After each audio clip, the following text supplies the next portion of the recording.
guys, and welcome to another episode here at Transform Your Body TV. My name's Paul, and on today's episode we're going to talk about the power of eccentric moves. Now, if you don't know what an eccentric movement is, it's your muscle lengthening under tension. So I've got a very badly drawn example here for you. It's with a bicep curl, just in case you can't tell, that's an arm, and this is the weight, the dumbbell on the end. Now, when you curl the weight up, your muscle is shortening under tension. So it's a concentric movement. But when you let the weight down, your muscle is lengthening under tension, and that is an eccentric movement. And there is a way to incorporate eccentric moves into your workout, and they do give you massive strength gains. And that's because you are 33% stronger in an eccentric move. Now, what that means is when your muscle is lengthening under the tension, because you're not trying to shorten it, it's a much stronger contraction shortening, so it's a weaker contraction lengthening. And because of that, you are stronger in the lengthening phase of the movement.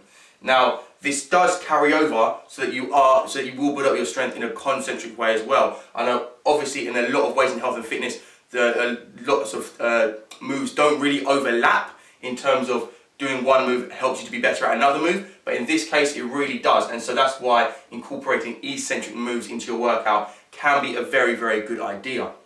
Now, I wouldn't suggest doing that unless you are quite an advanced trainer, you've been training for 2 or 3 years progressively, because eccentric moves are about as far down the scale as you can get in terms of intensity, because you are trying to lift additional weight that you can't lift in a concentric way.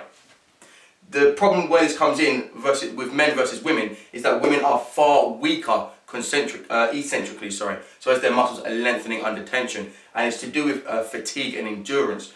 Men seem to be, through all the studies done, especially by trainers such as Paul Chek, who puts a lot of time and effort and money into his research, shows that men have a much longer staying power when it comes to eccentric moves than women do.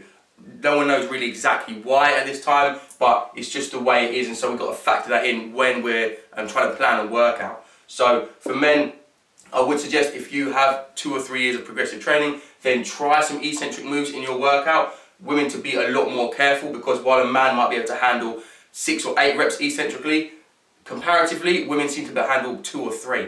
And so obviously men are stronger than women, so we're not comparing it in that way, but in the individual respects, women seem to be far weaker eccentrically compared to their own concentric movements. So they will have some problems when it comes to trying to gain their strength through eccentric movements. But I would suggest trying it for both if you have been training for more than 2 to 3 years progressively.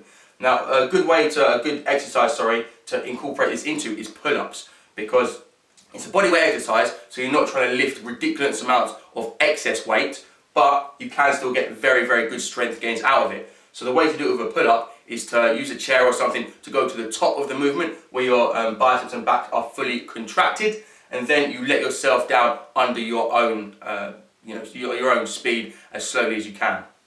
And that will build up your strength for an eccentric movement, and especially in terms of pull-ups, it will help concentrically, and you'll be able to do more pull-ups over time.